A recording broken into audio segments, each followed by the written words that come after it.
Trump endureceu a conversa, aparentemente para trazer Zelensky para a mesa de negociação. Líderes europeus parecem ter visto o gesto de Trump como uma traição ao continente.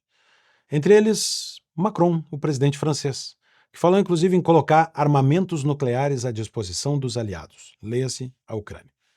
Disse também que o futuro da Europa não será decidido em Washington. Mas a postura adotada por Trump também pode ser analisada por uma perspectiva que vai além do confronto Rússia e Ucrânia.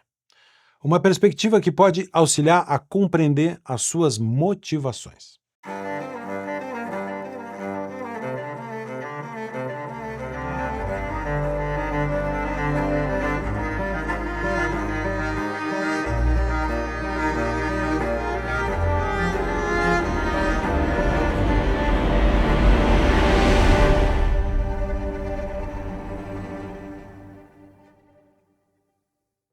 O enfrentamento de Donald Trump e Zelensky, o presidente ucraniano, na Casa Branca, colocou o mundo em polvorosa. Muitos entenderam a posição de Trump como um alinhamento a Vladimir Putin, o ditador russo.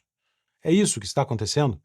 Como interpretar esses movimentos do novo presidente americano? Uma primeira análise pode ser meramente pragmática. Trump disse que acabaria com a guerra em um dia durante a campanha.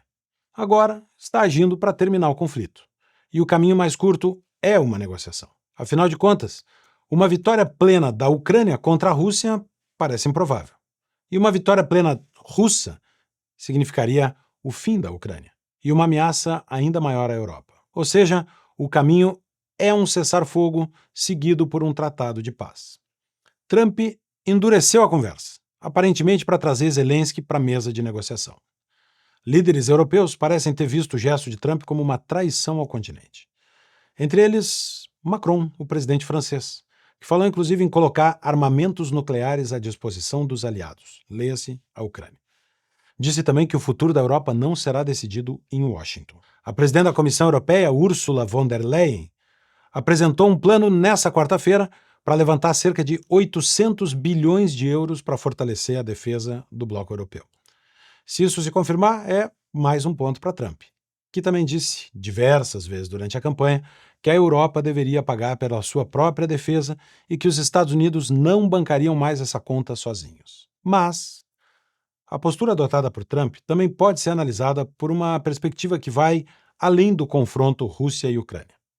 Uma perspectiva que pode auxiliar a compreender as suas motivações. Nós dissemos diversas vezes aqui no Magna Carta que vivíamos uma nova Guerra Fria e que estava se formando um bloco, um eixo, formado por China, Rússia e Irã.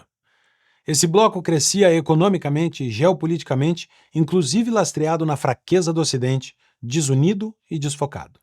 Dissemos até que o governo petista do Brasil se aproximava perigosamente desse eixo. Enquanto a China ampliava sua base industrial, enquanto a Rússia se preocupava com territórios e influência internacional, o Ocidente discutia banheiros unissex e linguagem neutra. A crença em uma globalização ideologicamente neutra, que tratava ditaduras e regimes fechados como se fossem democracias e livres mercados, acabou resultando em um alinhamento anti-europeu e anti-americano.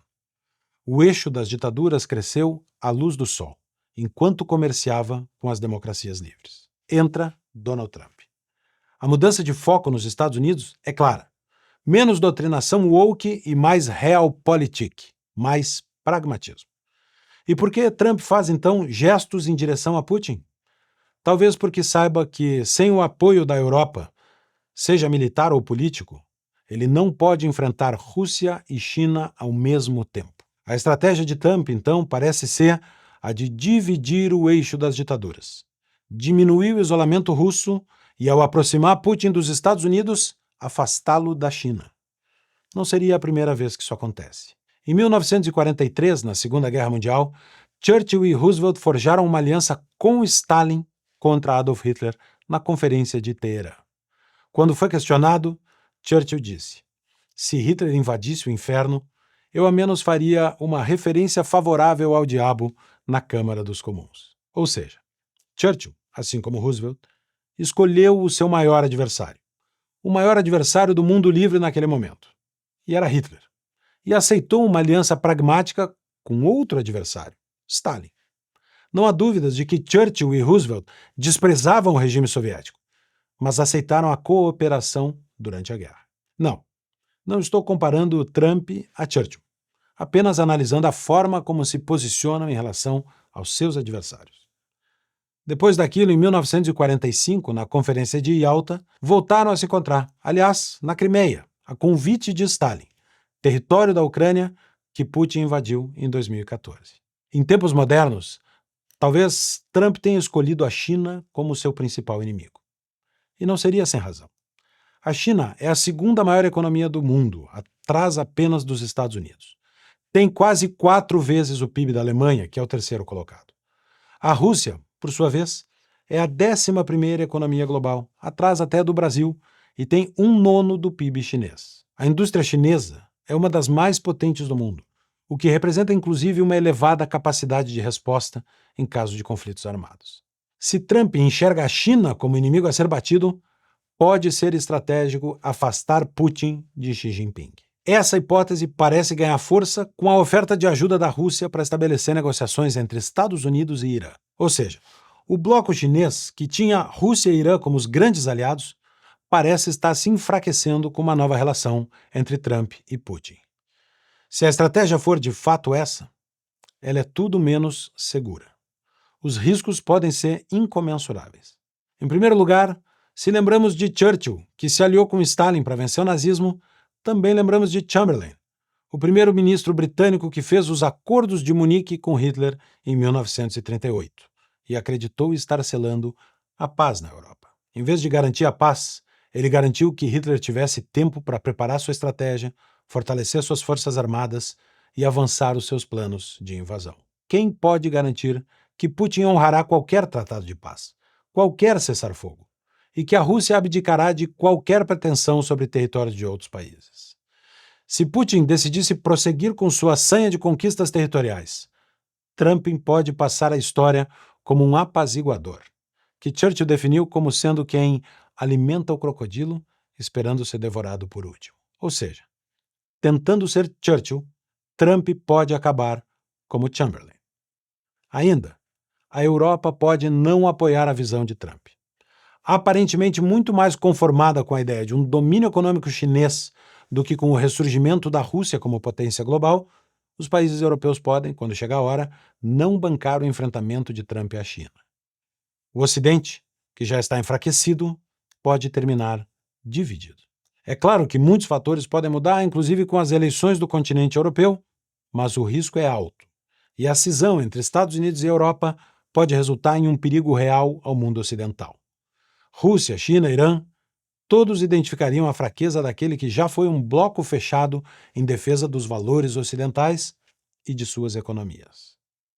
Talvez como um sinal para esta Europa, Trump rapidamente saiu em ataque ao Hamas, como que para afirmar que não abandonará Israel.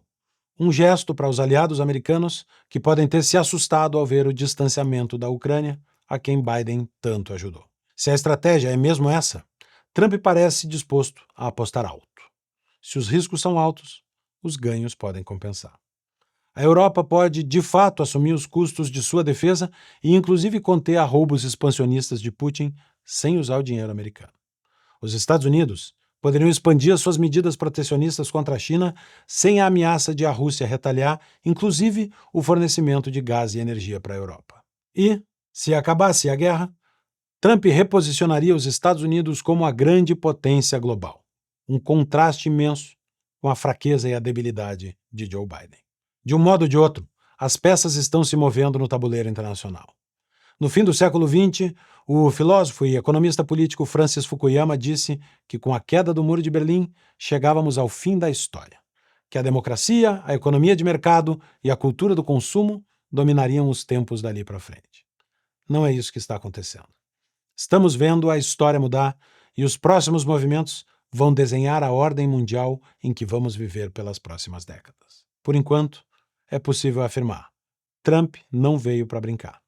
Quer acabar com a guerra na Ucrânia. Quer que a Europa gaste mais em defesa. E quer deixar uma marca na história do século XXI. Conseguirá?